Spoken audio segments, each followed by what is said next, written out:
জীবনে আমার সবচেয়ে বড় শিক্ষক আমার মা। মায়েরা যে শিক্ষা দিয়ে থাকে সে শিক্ষা কোনো বইয়ের পাতায় লেখা থাকে না। আমার আম্মা একদিন আমাকে বলেছিল, বাবা, কারো ভালো সময় তাকে হেরিয়ে চলবি, 3 দিন দাওয়াত দিলে একদিন যাবি, কিন্তু খারাপ সময় না ডাকলেও নিজে থেকে গিয়ে হাজির হবি। দেখবি টাকা পয়সা অর্থ সম্পদ দিয়ে সহযোগিতা না করতে পারলেও শুধু তার হাতটা ধরে বলবি, আমি তোর পাশে আছি ভাই, তোর কিচ্ছু হবে না, এই সমস্যা তো ক্ষুদ্র মাত্র, তোর পাশে আমি সব সময় আছি। তাহলে তোর কথাতে সে মানুষটা যে জোর পাবে না, 100 টাকার একটা চেক দিলেও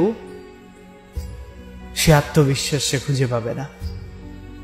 বাবারে, এই দুনিয়াটা বড় নিষ্ঠুর, চলার সময় একটু দেখে চলিস, কারণ স্বার্থের এই সমাজে সবাই নিজেকে ভালো রাখতে গিয়ে কখন কার কিভাবে ক্ষতি করে ফেলে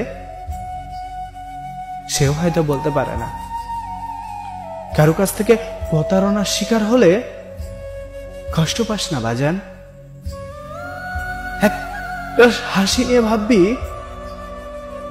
হয়তো এইখান থেকেই ভালো কিছু হবে।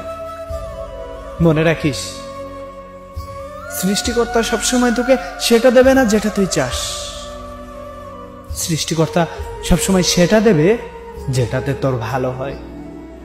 তুই তোকে নিয়ে কতটুকু পরিকল্পনা করিস, তুই তোকে নিয়ে কতটুকু পরিকল্পনা করার ক্ষমতা রাখিস, তার থেকেও তোকে নিয়ে ওই উপরওয়ালা অনেক বড় পরিকল্পনা করে রেখেছে। তোকে নিয়ে অনেক বড় ভাবনা তার আছে। তোর হায়াত মউত সবকিছু ওই সৃষ্টিকর্তার কাছে। সন্তুষ্ট করতে হলে তাকে করিস। বাবারে, আমি তো চিরদিন থাকবো না। আমার এই কথাগুলা তুই তোর মাথায় রেখে দিস, জীবনে অসহায় মানুষের পাশে দাঁড়াস। আরে টাকা পয়সা তো সবাই দিতে পারে, কিন্তু অসময়ে সঙ্গ কজন দেয় বল? আর অসময়ে সঙ্গ দেওয়া মানুষগুলা প্রকৃত ভালোবাসা দেয়। তুই সবার উপকারে যাবি, কিন্তু কখনো তোর উপকারে অন্যকে আশা করবি না, তাহলে তুই সেখানেই বড় কষ্ট পাবি। যারা তোকে ভালোবাসে তারা এমনিতেই আসবে। দেখ বাবা, বয়সটা কোনো ম্যাটার না।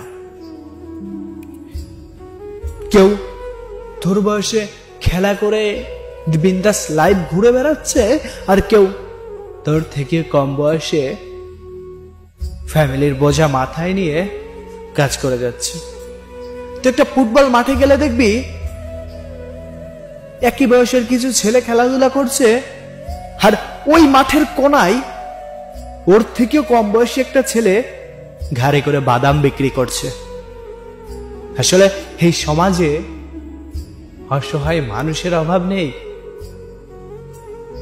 কিন্তু সৎ একটা মানসিকতার খুব অভাব রে বাবা। সবাই কিন্তু সম্ভ্রান্ত পরিবারে জন্ম নেয় না রে বাবা। কেউ মধ্যবিত্ত তো কেউ নিম্নবিত্ত পরিবারেও জন্মগ্রহণ করে।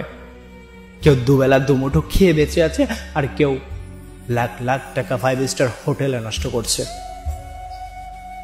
তাহলে তুই সমাজ থেকে কি শিখবি? মানুষত্ব শিখবি বাবা। মানুষত্বের উপরে কিচ্ছু নেই। মানুষের চেহারা, অর্থ, সম্পদ, ক্ষমতা ক্ষণস্থায়ী মাত্র।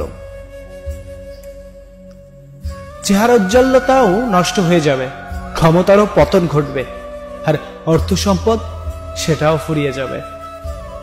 শুধু থেকে যাবে কিছু মানুষের ভালোবাসা, আন্তরিকতা আর মহব্বত। হ্যাঁ বাবা, জীবনে এমন ভাবে চলবি যেন তুই ঘুমিয়ে থাকলেও তোর জন্য মানুষ দোয়া করে। মানুষটা কত ভালো, এমন কথা শুনে যেন আমাদের কলিজা ভরে যায়। মা, ভালোবাসি তোমায়। তোমার উপদেশ সব সময় পালন করব।